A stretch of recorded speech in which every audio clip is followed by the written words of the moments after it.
In this video, I'm not going to give you any motivational lecture, but I will tell you some scientific ways in which you can overcome your fear.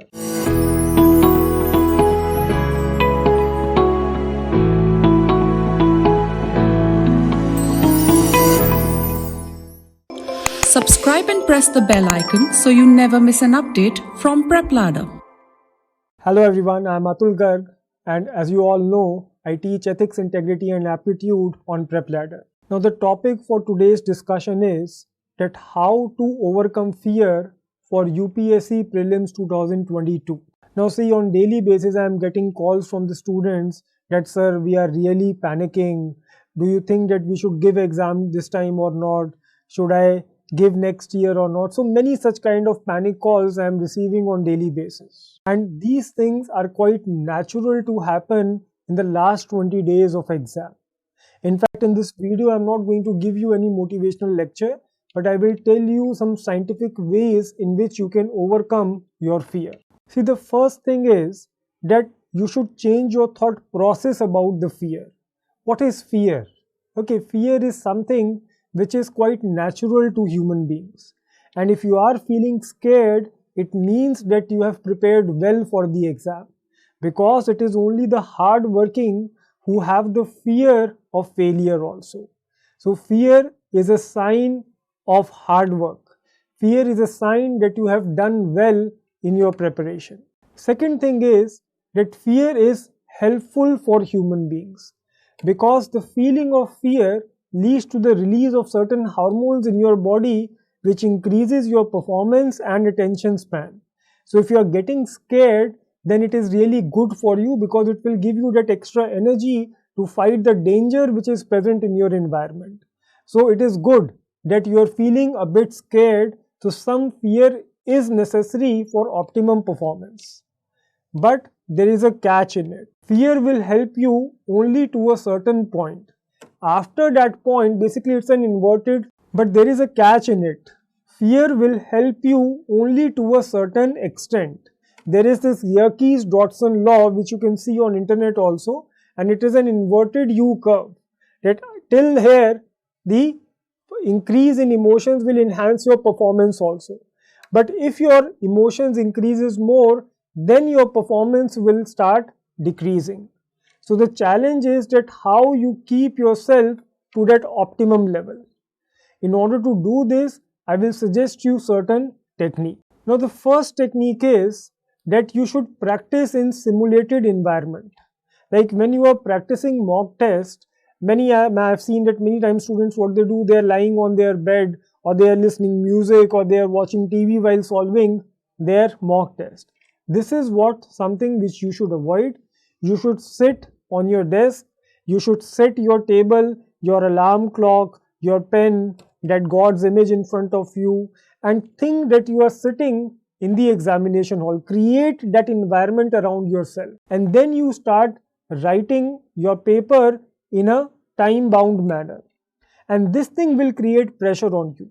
Now your mind will think that you are giving the exam, and this will lead to the release of hormones. When you will keep on doing things again and again, the body will set itself to this new normal, and it will think that giving exam is a normal process for you.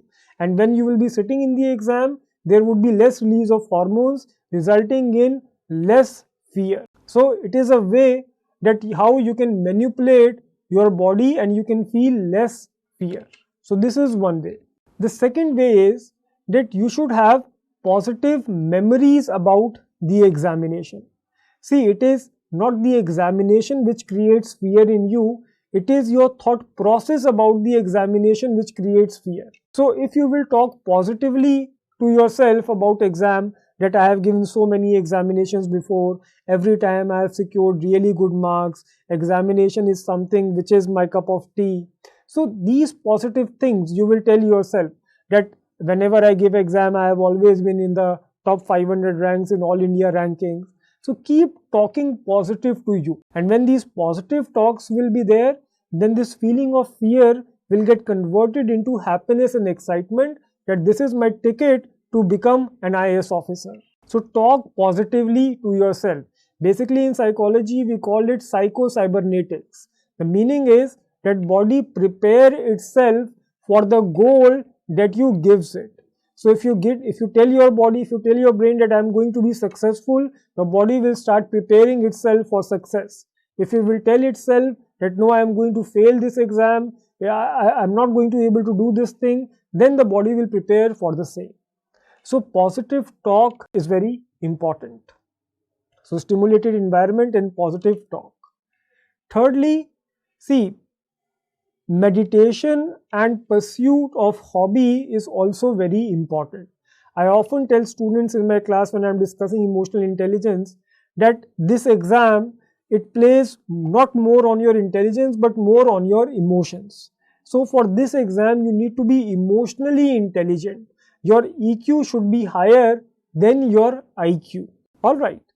So for increasing your emotional intelligence, meditation is very important, and if you are not a believer of yoga or meditation, then you can go and play some sports also.